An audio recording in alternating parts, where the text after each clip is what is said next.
Labor Day weekend, there were a number of people that were posting messages on social media that Donald Trump was not alive.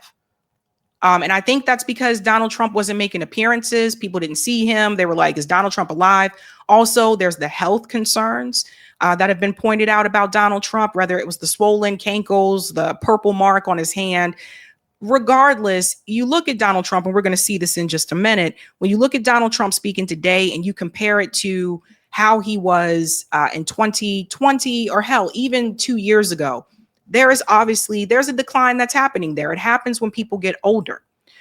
But it appears that Donald Trump is not dead. People thought that. He's not dead. He is alive. He had a press conference earlier, which we will get into as well. But I think something kind of slipped under the radar. So Donald Trump is having decline, but it's not just about his health. There's also a decline with his performance. And I think because so many people have been focusing on whether or not Donald Trump is alive, this kind of slipped under the radar. You have got to see the new numbers for the economy under Donald Trump. Check this out. CNN's chief data analyst, Harry Inton, joins me now on how Americans are feeling about tariffs. And it's interesting, you and I were talking about this. I never viewed tariffs as popular with Americans, but at least for Trump's base and supporters, at one point, they were really giving him the benefit of the doubt here. Yeah, they really were, Bianna. And I will note, it was not just the base. It was the overall American public. And they have turned against tariffs the same way college football pundits have turned against Arch Manning after his performance in Columbus on Saturday. Look at this. New tariffs on imported goods. You go back to November of 2024. Look, the popular position was favor. They favored new tariffs on imported goods, 52%, 48% opposed. You go to this side of the ledger. Look at that. The opposition up like a rocket. We're talking about 60% opposing new tariffs compared to just 40% in favor. So it was majority favor back when Trump was reelected in November of 2024. Now it's a clear 3 in 5 Americans oppose it. The Americans have gotten a taste of the tariffs and they spit it right out. So what did I tell you guys when those tariffs were announced? I told you that we would be impacted. It was only a matter of time because we do import a lot of goods into this country. We just don't produce much here. That's just the reality. Gone are the days where the U.S. was this country that was a strong manufacturing company or country. My parents, probably your parents, my grandparents, probably your grandparents as well, depending on how old you are, participated in a manufacturing economy, probably did at some point. Like my grandparents moved from the Carolinas to Baltimore, Maryland to work in the factories. That's how Sabby was born in Baltimore. But my grandparents were originally from North Carolina and South Carolina, but they were part of that Great Migration where they moved up further north to go where the jobs were. So that's not the country of today. And if you look at cities like Detroit, I think is probably the best example that you can point to.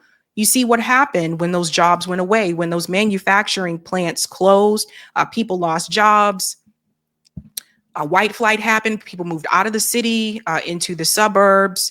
The schools closed, et cetera. And you can look at that for a number of those cities that benefited from the Great Migration during that time. But that's the old America. The new America does a lot of importing. That's just the reality. So if you add tariffs to countries where we are importing the goods from, obviously that's going to impact us as well. But these numbers are very telling. November 2024, 52% favored it. Now 60% oppose it. Because people are starting to see it's hitting their pocket. Another thing I saw earlier today, this article that came out about Gen Z, it says that Gen Z peeps in the United States, they are selling what they own. They're selling, furniture, clothes, etc. They are skipping meals, doing whatever they can just to try to make it in the economy. It would be different, I think, if it was 2020 and we were still under the pandemic. Obviously we took a big tank then. It's 2025 now, and we're not seeing that recoup. We're not seeing that, come back around. And I'll say this again. I honestly don't believe that the economy ever fully recovered from the '08 housing crisis. I don't think we ever got back to that point, if you were to ask me. Let's continue on a little bit more here. Taste paying more? I mean, because that's how economists have always described this, as actually a tax on consumers. Yes, it's exactly it. Why is the opposition up like a rocket? Well, it all comes down to money out of the pocketbook, right? Impact of tariffs on prices. Look at this in the short term. 77% of Americans now agree they raise prices in the short term. Look at this itty bitty number at the bottom. That's 1, 2, 3, 4. When you can count it on your own hand, you know it's a small percentage. Just 4% of Americans believe that in the short term, tariffs decrease prices. Long term, look, this has long been the Donald Trump argument, right? That even if they're short term pain, in the long term will pay off. Not according to Americans. Impact of tariffs on prices, even over the long term, look at that. 50% say increase, just 25%, just half the level say decrease. And while 25% in this particular case is better than 4%, 25% is way less than 50% of Americans who say that, in fact, prices will increase over the long term because of tariffs. Can you do me a favor? And this is the part, when they tell you about these tariffs, right? They tell you that you're going to feel a little bit of pain in the short term, but eventually, it's going to be worth it because it's all going to come back around. But now Americans that are being polled are starting to see, nope. That's not what my bank account says. That's not what my wallet says. I mean, it's a number of things, right? It's gas, it's housing, which continues to be an issue where rent is continuing to increase. I don't know if any of you live in the Massachusetts area, but I've noticed this as well. Even in places like Lowell, which used to be more affordable, they have these expensive apartment complexes that are renting for just as high as the ones in Boston. Is absolutely insane. And that's what I'm saying. You can leave the city and go to, another town or whatever, but eventually it's like those prices start to find their way towards that town as well. This is what a lot of people weren't paying attention to because everyone was focused on, is Donald Trump alive? Meanwhile, the economy. Favor and go find who the 4% are. I will go ahead. I will do some on the street reporting. Americans. I'm sure I can go out to Times Square and see what I can find out there. Okay, but in all seriousness, from the tariff policy to the trade policy, how is it impacting Trump's overall approval? Right. Okay. If this was happening in a bubble, right, and it was, okay, I don't like tariffs, but it isn't impacting my overall view of Trump, I think Trump would be like, forget about it. Doesn't matter. But this is why the political implications are so important, because Fox News literally asked, what's the top reason that Trump's doing a bad job? What ranks as number one? The economy, and tariffs ranks as number one. The number one reason why those who disapprove of Trump think he's doing a bad job, it comes right back to tariffs. The bottom line is this: when prices go up, presidential approval ratings go down. And that's exactly what we are seeing in the polling. Perhaps this was the deflection. This is it. That's it right there. The economy and the tariffs. We saw the same thing under Biden's presidency. The economy was a big concern for a lot of people. It was the number one concern. Not even Gaza wasn't even the number one concern. So here we go again. Different president, same problem. Now, why does this continue to happen? Well, you have these political parties that continue to benefit from the corporatists. They support Wall Street. They support the lobbying, and they support their interests. When they pass legislation, that is really who they're trying to benefit here, not the working class, not the American people, not us. Long story short, they're out there for the billionaires. They're trying to make sure they get their just due, right? Like all these companies, Netflix, Amazon should be paying taxes. Billionaires should be paid. They should pay more taxes. And I don't think it's fair that because you're rich, you can have some offshore account so that all your money isn't accounted for. Get out of here. Meanwhile, if you have an everyday job, like let's say you're a teacher, or let's say you're a dental hygienist or a truck driver. Yeah. And let's see you not report all the money that you have and see how that works out for you come tax season. You're probably going to get an audit. You see, we can't get away with those things. Billionaires can. That's the part right there, folks, that a lot of people are they were not paying attention to because everyone was focused on his health. Ron Brownstein was talking about in a segment in the last hour about the increase in these ICE raids because they're deflecting from something the president is not happy about. That's often something that Donald Trump will do is if he sees something he doesn't like, he's going to go in the other direction and try and bring the American mindset with him. All right. Harry Enton, good to be with you. Nice to be with you.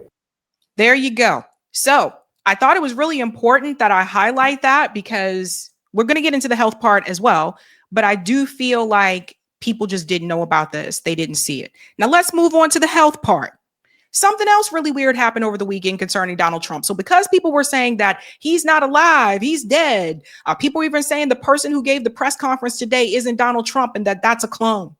People are coming up with all different types of things. Because people were saying that, there was something that was sent my way as well. There was this weird cryptic video that the White House posted for Donald Trump. It was really weird. Not something that you would post this time during a presidential term. Almost something you would post if someone was about to exit that role, or if it's the end of their term, or they're about to resign or whatever. They posted this video. You guys got to see this. And people were like, what the hell is this? Let me share some of the biggest lessons I've learned from a lifetime spent building dreams. First, if you think that you're too young to do something great, let me tell you that you are wrong. You're not too young. In America, with drive and ambition, young people can do anything. Second of all, and very importantly, you have to love what you do. I rarely see somebody that's successful that doesn't love what he or she does. Third thing is to think big. You know, you're going to do something, you might as well think big, because it's just as hard to solve a small problem as a big problem, and it's just as much energy and everything else, except the result is going to be a smaller one. So love what you do, but think big. Fourth is work hard. Work hard. Fifth is don't lose your momentum. You just want to keep it going, and you have to know if you are losing it, you have to know when you're losing it. So maybe you stop, and maybe it's time to stop. You guys see what I'm saying? Like, this video was just really weird. Bicycle said Rich his whole life giving advice. Exactly.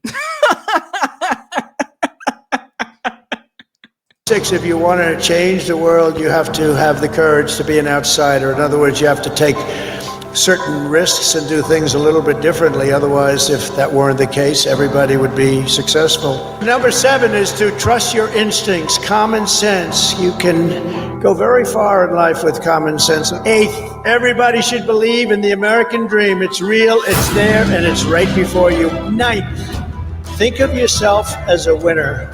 The power of positive thinking. In recent years, too many of our young people have really been taught to think of themselves as victims. But in America, we reject that idea that anyone is born a victim. Our heroes are the ones who take charge of their own destiny despite the odds. And next is to be an original.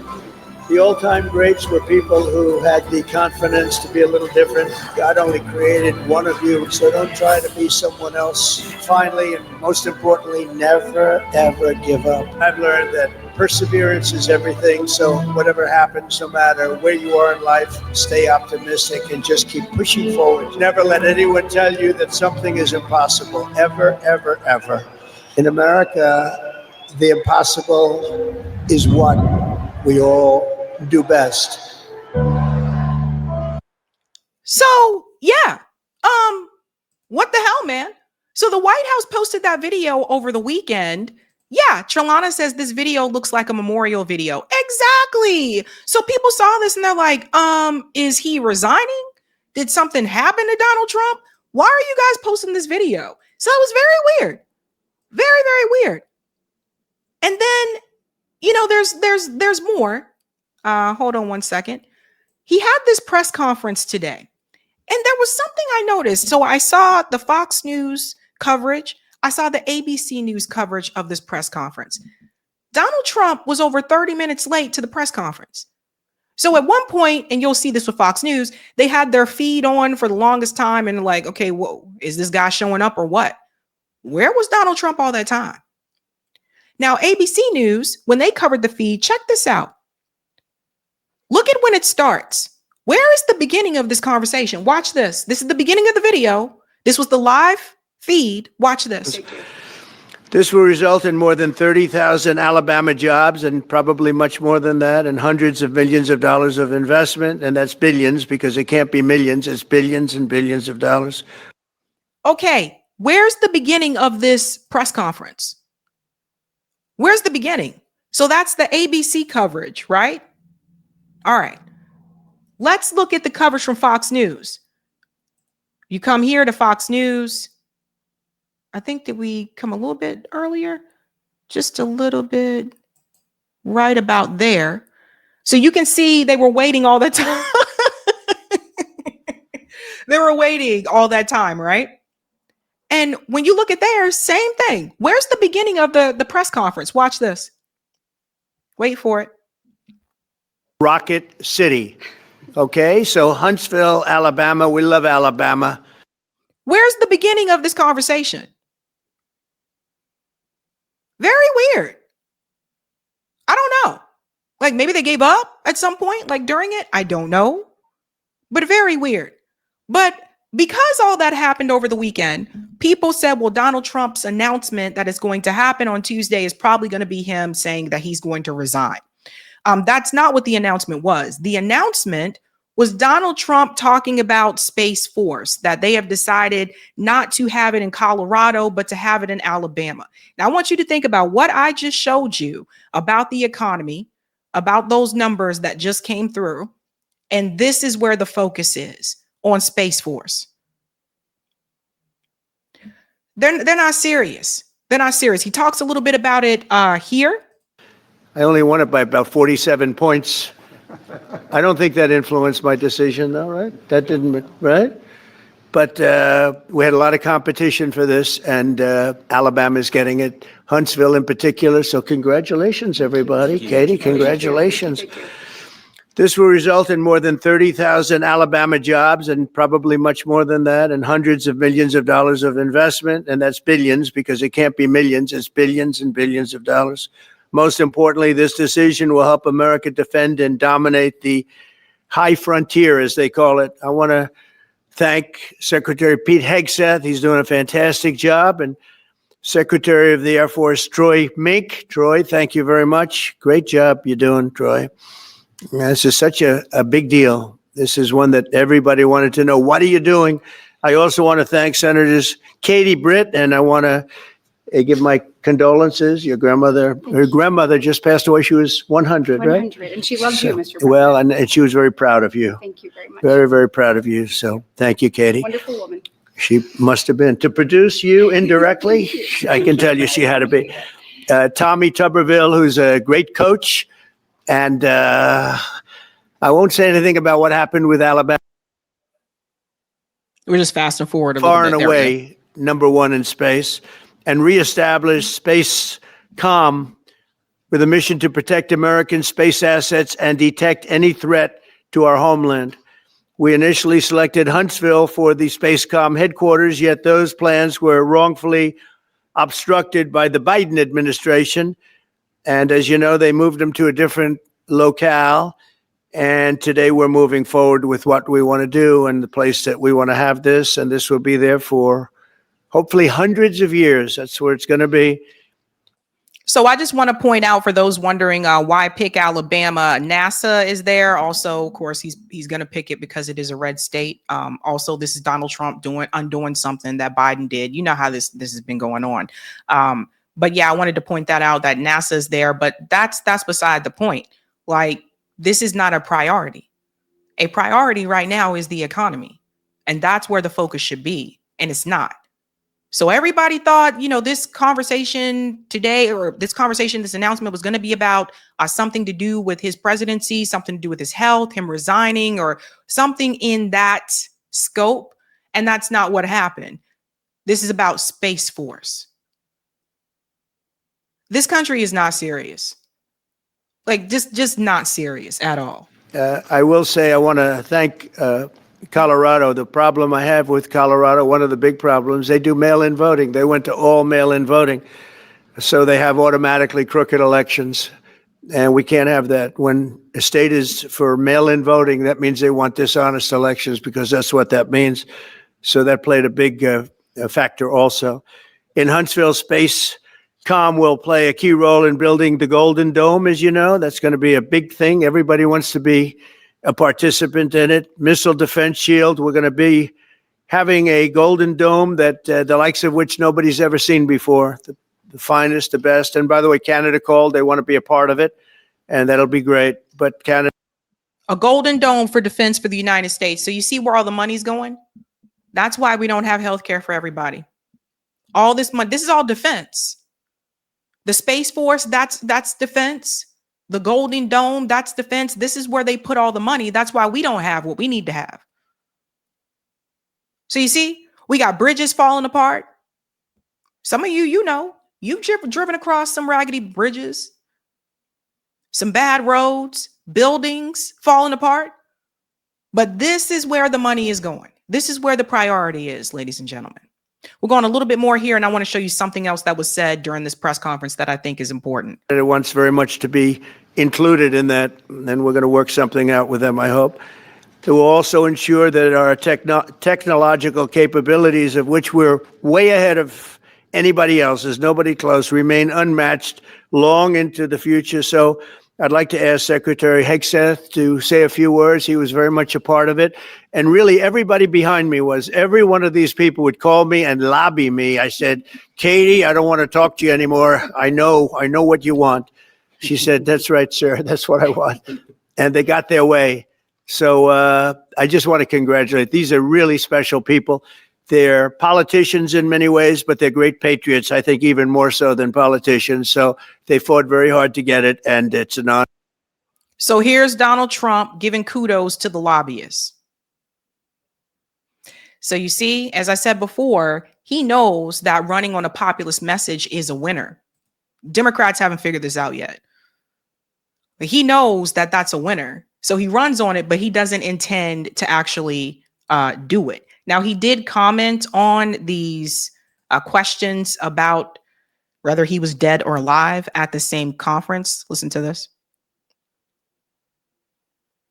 You pull this out. Sometimes Twitter does that. Sorry, guys. Sometimes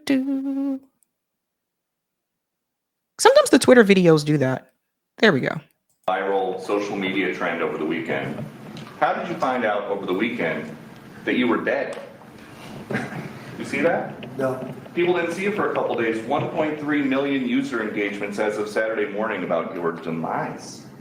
Really? I didn't see that. You know, I have heard, it's sort of crazy, but last week I did numerous news conferences, all successful. They went very well, like this is going very well.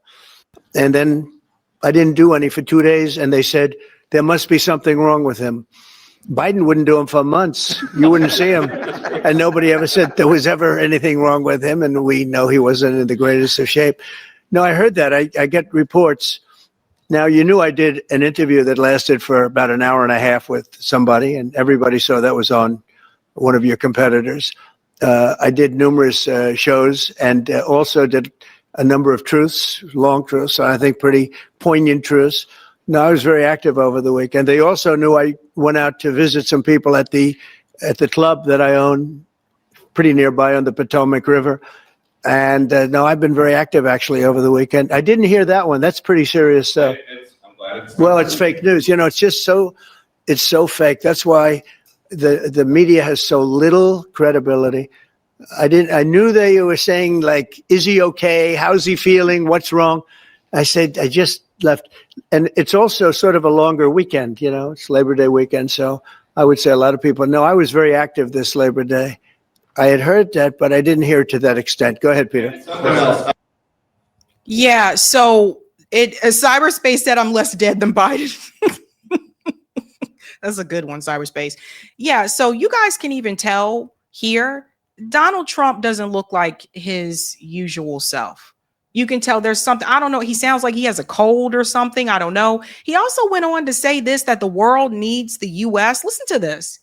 Because without the United States, everything in the world would die. It's true. It's so powerful. It's so big. And I made it really big in the first 4 years. Then it started to degenerate with what this Biden administration did. But we built it up to a level that I never thought we could be at this quickly. We're the hottest. We're the best financially. The money coming in is so big because of tariffs and other things, but because of tariffs. Tariff gets us even those other things. Plus, it gets us great negotiators. I settled 7 wars, and numerous of those wars were because of trade, and because without the United States. First of all, the tariffs, I just showed you guys the numbers, the polling numbers on the tariffs. What is he talking about? The voters don't like the tariffs. The numbers just show you that. And then 2, this part here about, well, the world wouldn't be great without the United States. I disagree, because without the United States, a lot of these countries would be thriving by now. Without the United States, Afghanistan probably wouldn't have had the famine that they had. Without the United States, Haiti probably has a robust economy. It's not just the US with Haiti, there's also France too. But don't forget, Woodrow Wilson sent in the Marines, they seized the banks, the businesses, all those things. Without the United States, a lot of these countries that have been impoverished would probably not be that way because you wouldn't have the US stealing their resources. And then after us, you'd have to look at Britain because Britain stole a lot of shit from a lot of countries. So I disagree with that. BRICS is rising. It seems like they're moving forward without us based on the videos that I saw as of recently. But that's basically what's going on with Donald Trump there. Like I said, there's no rest for the wicked. And it's obvious watching that press conference, Donald Trump does not look like he is in good health. He doesn't look like he's in. Compare the videos. We did this during the debates. Compare the videos, that video from like even just a year ago. And when we pointed this out, he says no one mentioned it about Biden. Corporate media, no, they didn't. Independent media did. We were talking about it. We said, yo, this dude is not all there. Something is wrong. And I'm telling you the same thing about Donald Trump. It ain't all there, Jack. It is not all there. And I think we'll have to see with time. But make sure you answer that poll because I'm curious if you guys think that he's going to make it through his term here. And if not, then you rolling in the JD Vance, the Peter Thiel creation. Either way, big business, corporations, and the military industrial complex win. That's what's going on, folks. That is what's going on. But Donald Trump is already showing decline, and he hasn't finished his first year. Let's see what people think. Thank you so much for the poll, ladies and gents. Wow, this is close. We got a tie. Do you think Trump will serve a full term? 2,704 votes. 33% say yes, he will stick it out. 28% say hell no. 28% say I'm not sure. And 11% say maybe. Wow, that's a close poll. Hey guys, this was a Sabby clip. If you like what you saw, hit that like button and subscribe.